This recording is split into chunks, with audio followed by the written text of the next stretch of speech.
Hi, I'm Lesley-Ann Brandt, and you're listening to Chris Gordon's Ramblings of a Hellblazer. Good morning, good afternoon, good evening, and a delectable good night wherever you are in the world right now. This is Ramblings of a Hellblazer with yours truly, Chris Gordon. Today I bring to you someone you all want to hear, or should I say, what would you desire? She starred in many things, including Spartacus, alongside Manu Bennett, who's also been on my show, Single Ladies, The Librarians, and currently as Mazikeen, Maze, on Lucifer. Ladies and gentlemen and demons of all ages, I bring to you the one, the only, Lesley-Ann Brandt. Good evening, everyone. I have the pleasure and the honour of talking to Lesley-Ann Brandt this evening. So, Lesley-Ann, how are you? I'm good, thanks. Thanks for having me. You're welcome. Thanks for coming on. It's an absolute honour. Okay, so as we all know, I'm currently Maze in Lucifer. I've got questions which have come at me left, right and centre, and I've had to edit some down, like I've mentioned, due to the number of questions that have come in. You're very, very popular at the moment, so that's absolutely fantastic. So if we're just going to go through these questions and try and see if we can weed out some answers from you, that would be great. Sure. Cool. So the first one's actually from myself, and it's not regarding Lucifer, it's regarding Spartacus, where you played Nevia in 2 seasons of Spartacus, who is the fiery love interest of Crixus. The question I've got is because I've actually had the honour of Manu Bennett on my show as well. We spoke at some length. Awesome. Yeah, he's a fantastic guy, and I just wanted to know, how was it on set working with him? Because you obviously worked really closely, and he has got such an intensity and passion. Especially for the battle scenes, he explained everything to me, and how was it working with that kind of intensity? How was it? Because it was a unique, TV groundbreaking series. Yes, challenging at times because unlike sort of myself, where I stayed in Roman world, where things were tense, but in a different way, not physically. But Manu would go between 40-person fights and fighting Spartacus, and then he would have to do like a love scene with me, which is a lot softer and gentler. And sometimes it would take him a little while just to. I remember us like kissing and him coming in so hard, like nearly cracking my nose, and I'm like, okay, Manu, battle is over. This is now just sweet, beautiful kissing, and it takes a little, you have all that testosterone and energy, and I know after I've done like a fight scene with in episode 4 when I fight BB, there's a lot going through you, so it was a challenge in that way. What I loved about the relationship with Navy and Crixus is that the audience got to see them make, mistakes as we all do in life as a couple, and then, rectify it and fall in love. It wasn't like a relationship that was just like, hey, here, they're perfect, just accept that. As an audience, you got to watch us grow, which made that their love story so much more tragic. At the end, especially at the first season when Navy is sent away. But I cut my acting teeth on that show, and learned so much for sure, working on not just the size of the show that Spartacus was, but also opposite an actor like Manu that is very intense. Yeah. Cool, awesome. I do actually know he did have great things to say about you as well, because we did talk about that side of things as well. So he he did that. He did sing your praises very much so. Yeah, no, he's it was a huge. There's no one else that could have played Crixus for sure, and then there's a reason why he's so loved. He is very committed to the physicality of his roles, which is. Sometimes people are sort of scared to kind of go there, so Manu's not that guy at all. He's a sweet. I mean, I found sorry, I know it's deviating, but when he was on my show, his daughters came in, so yeah, he's complete opposite to what he portrays, which is great. I know, he's a dad. Yeah, I know.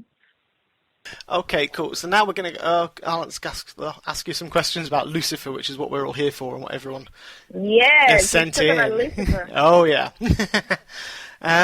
Laura Lee Stevens sent in some. How do you prepare so that you'll bring the right amount of realism and emotion to a scene? Well, this is a general one, actually. How do I prepare? Prepare as in, I definitely, all actors sort of run their scenes beforehand, but it's about the truth, regardless of if I'm playing, a demon or, any of these otherworldly characters that you see on TV shows, these days, it's finding the truth of every single scene. So it's important to me that I, with whoever I'm in the scene with, that we discuss it, we have a big discussion, and that the writer and the director of the episode is on the same page. Yeah. And that we're all on the same page. That by the time they yell action, we know exactly what we're doing, what we want out of the scene, And TV works at a very fast pace, so you have to be very prepared. At the end of the days, we're all out, we get home at 1 o'clock in the morning, and you're looking over your lines for the next day and sort of making sure you've worked through those, especially Tom. I mean, he's in almost every scene, so it's a huge workload. Yeah. Okay, excellent. Thank you. She also is asking one, which is a regard, obviously, more towards Lucifer. Is while filming Lucifer, how were you personally impacted from the story it portrays? Or were you personally impacted at all from the story that it's portraying? What do you mean by personally? Did people think that I'm on a show called Lucifer? Probably, yeah. And how it affected you, and obviously the different storylines. I don't give a shit. That's my simple answer. I'm like, it's based off a comic book, I respect everyone's beliefs, but I don't have any friends or family members whoever had issues. I mean, if someone doesn't want to watch a show based purely on their name, it's certainly their prerogative.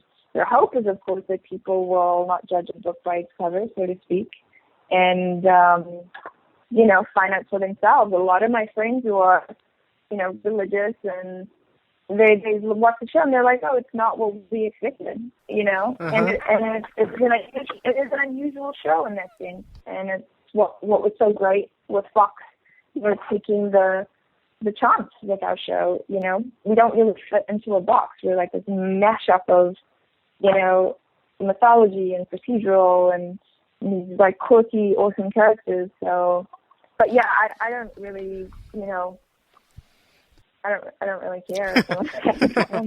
No, I totally agree. I mean, my dad was a minister in the United Reformed Church, so I grew up in that. And I find Lucifer to be one of the best shows I've watched in a long, long time.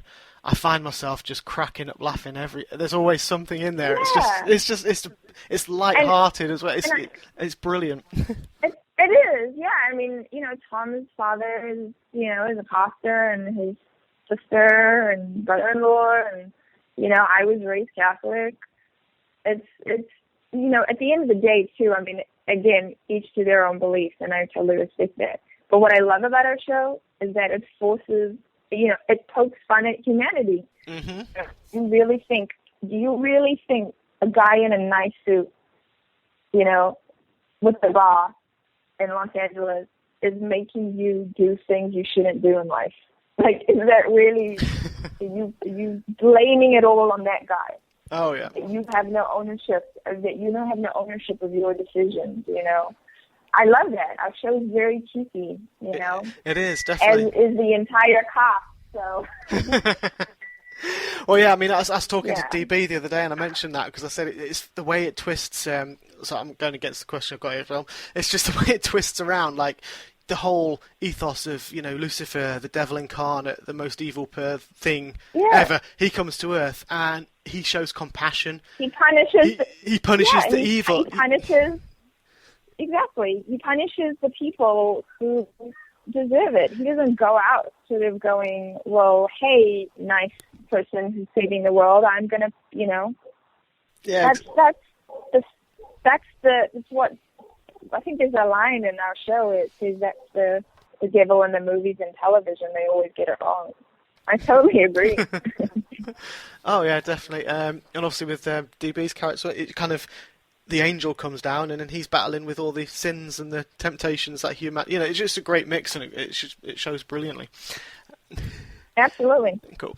Okay, so Autumn Wolf, she's asking, Maze is a question wrapped in a riddle. We know nothing about her. What is it like to be Maze, stuck between two worlds? Oh, it's a challenge. It's a challenge, and it's funny. It's I think it's something a lot of people deal with, just in sort of in life in general. I enjoy that. It's one of the things that I love so much about playing this character, because there's a loyalty to her old self, but she's discovering this change within her. Whether or not she likes it is yet to be seen, and it's something we explore. It's great to explore in season 2, but she is in her story is so parallel to Lucifer in that respect. You know what I mean? It's sort of discovering the side and sort of not knowing what that is, and the way she handles it, like the way she deals with humanity and vulnerability and feelings, it's hilarious, but also sort of quite endearing at the same time. Excellent. Because this is all so new to her. You know? Yeah, definitely. It's kind of following into that sort of area as well. The next question is she bound to Lucifer out of loyalty alone, or is there something else keeping her at his side? Without spoiling anything. Loyalty. It's out of loyalty.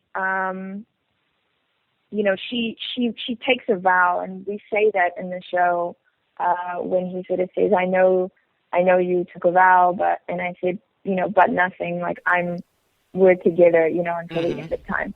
So it's sort of like it is a vow that she takes, but she's definitely not an idiot. Like she's not blindly loyal, put it that way. Yeah. And she's watched out for him, she's warned him, she's protected him, she stood up for him and fought for him, and at the end of the day, though, as in the comic book, when she walks away, I mean, I think in the present comic book right now, she's the ruler of hell.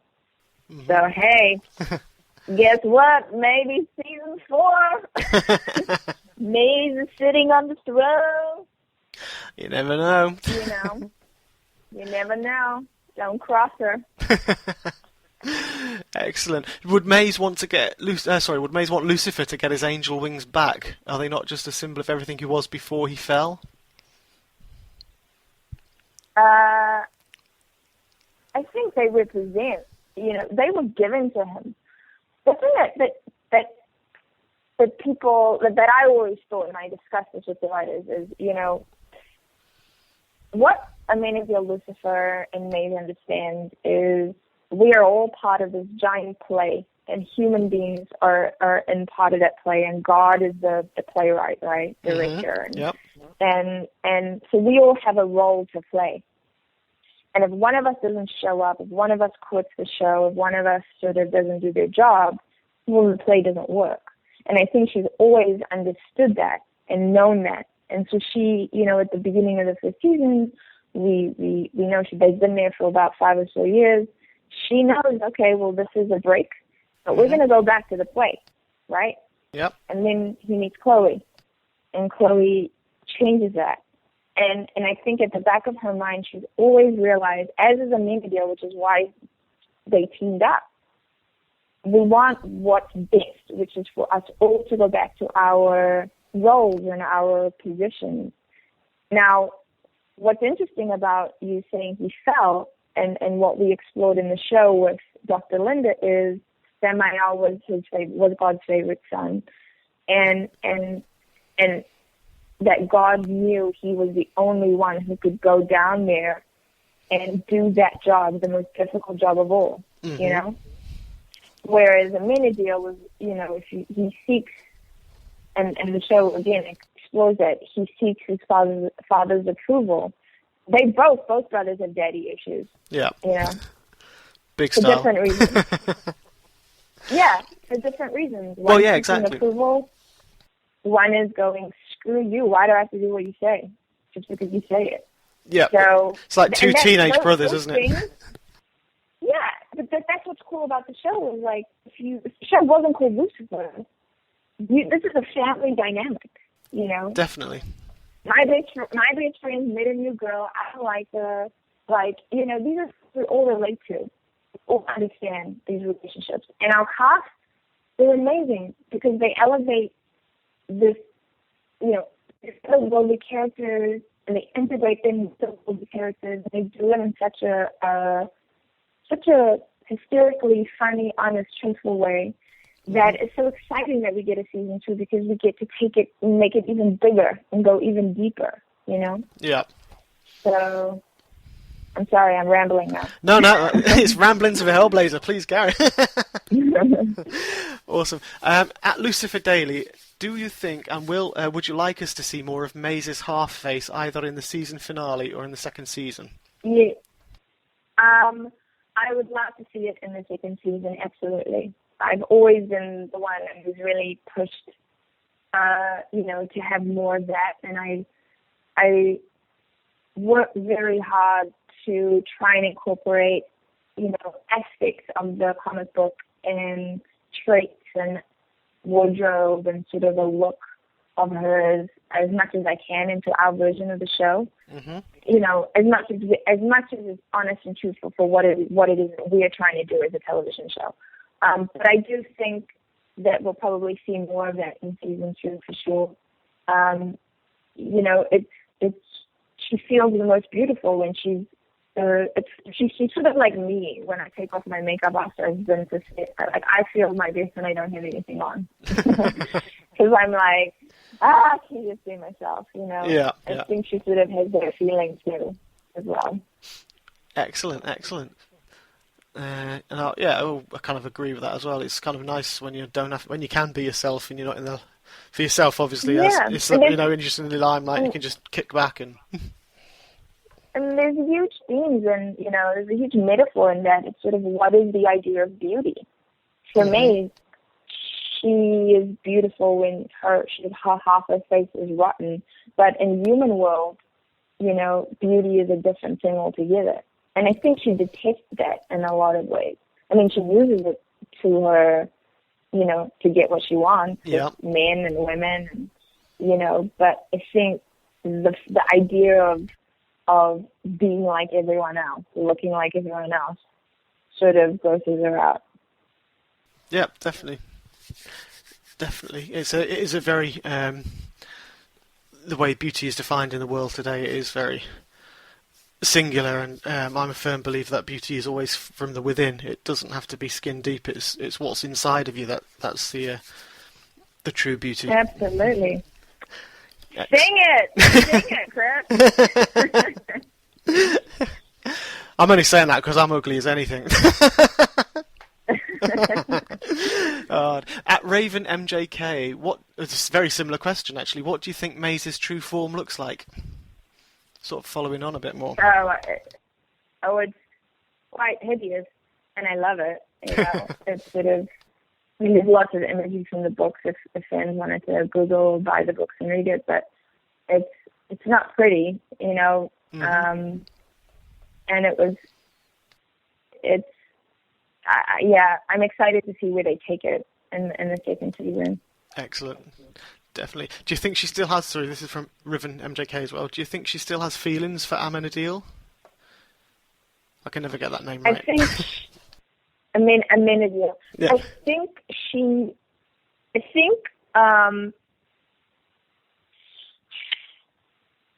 that she doesn't know what it is. Mm-hmm. It was really important for Dee and I, and you know, to sort of get on the page with the writers, and our showrunners, Joe and Ilby, to make sure that we didn't just take these really sort of, big love mythological sort of characters and turn it into that really, because it's like they don't know what love is. Yeah. They don't know what Maeve knows what then they don't know what in love is. Maeve knows what love is. She loves Lucifer. She loves her role as a demon. And then he loves his father, but in love and those human sort of feelings and vulnerabilities, that's not something they've ever felt before. And so I think exploring that, they both forced it for that because of decisions Lucifer has made. Yeah. They've both been forced into this situation. They both made decisions for the best interest of Lucifer, and they've now found themselves in a situation. And even in the scene when when they hook up, in the car, it's not even that. It's the fact that she's looked at this angel that she's hated for the longest time, and she found out that he's got a little devilish, kind of mischievous side to him. He wanted this rumor about the goat, and it's hilarious to her. And that's what she's attracted to, the naughtiness, devilishness, the mischievousness, within him that she's only now seeing sort of, exist. Do you know what I mean? Yeah. On any other day, she would have just written him off as, a do-goody, goody two-shoes and, see you later, bye.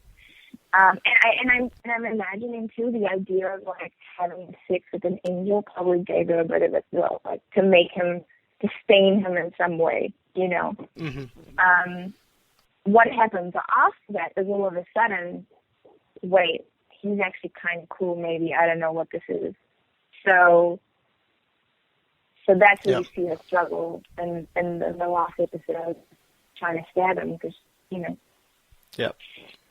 five episodes before that, she would have done it very easily. Yeah, definitely. There's definitely the hesitation. I mean, you're right. Maze is a very mischievous character. I found that out, and it's great. Yeah. It's great to watch that. Okay, next question is from Chloe Decker, who is at Lauren German UK on Twitter. Obviously a fan of Lauren. Do you think Maze has an idea? I was like, Chloe. I don't want to talk to Chloe. I'm joking. Do you think Maze has an idea as to why Chloe's the only one that makes Lucifer vulnerable?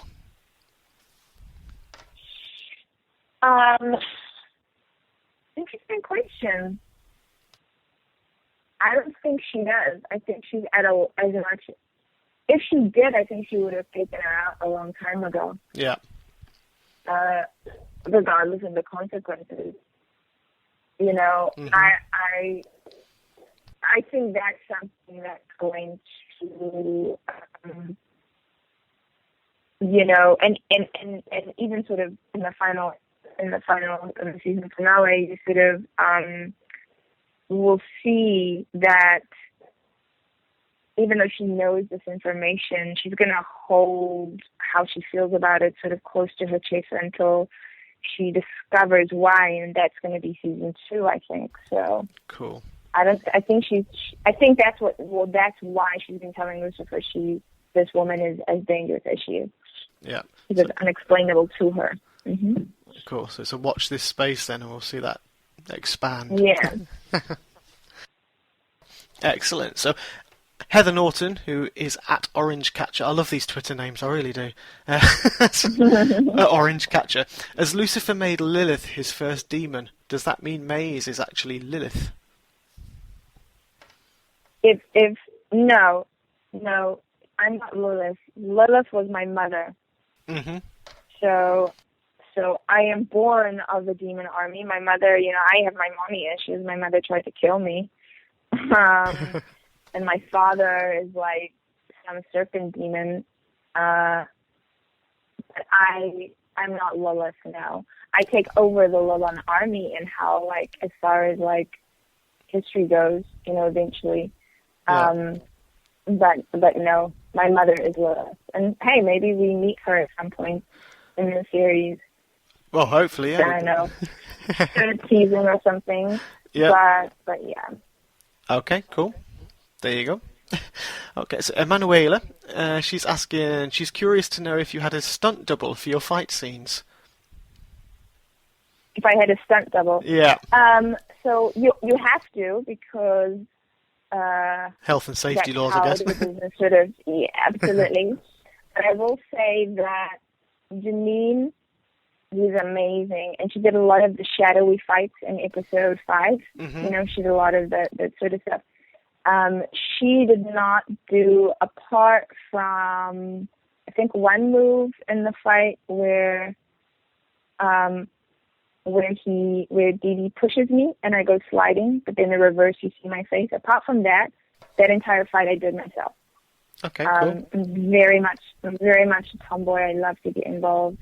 I think it's probably my having done boot camp with Spartacus. You know, sort of. And also I work out a lot, so it's sort of, you know, I love the physicality. It's one of the big things that I loved about the character, is the physicality of her role and how much of a brute she is, you know. Mm-hmm. Yeah. Well, yeah, I mean, anyone who follows you on Twitter or Instagram can see your dedication to fitness. You had one on yesterday. I think it was yesterday. God, was that you just messing around with doing something? Yeah. God, that was hilarious. Yeah. Tom and I trained together with my trainer the other day. Yeah. This guy, Alfonso, he was great. He's a fan of the show too. It was so funny. Yeah, it did make me chuckle when I came across that one on Instagram. Okay, Emmanuel is asking also, what's the most challenging thing on the Lucifer set? Challenging thing? Mm-hmm. I'd say for me personally, I got married about 3 episodes into filming, and to try and juggle, planning a wedding from another country, and, you know, working on a new show and preparing for the fight scenes. That was during the fight scene with Dee. Mm-hmm. It definitely was a challenge. I'd say, you know, we all love the show, and we love what we do. It takes a lot of, you know, dedication and time away from families. You know, we film in Vancouver, so the challenge would be being away from home for as long as we are. Yeah. You know, which I think evidently brings a cost together the way it has with us.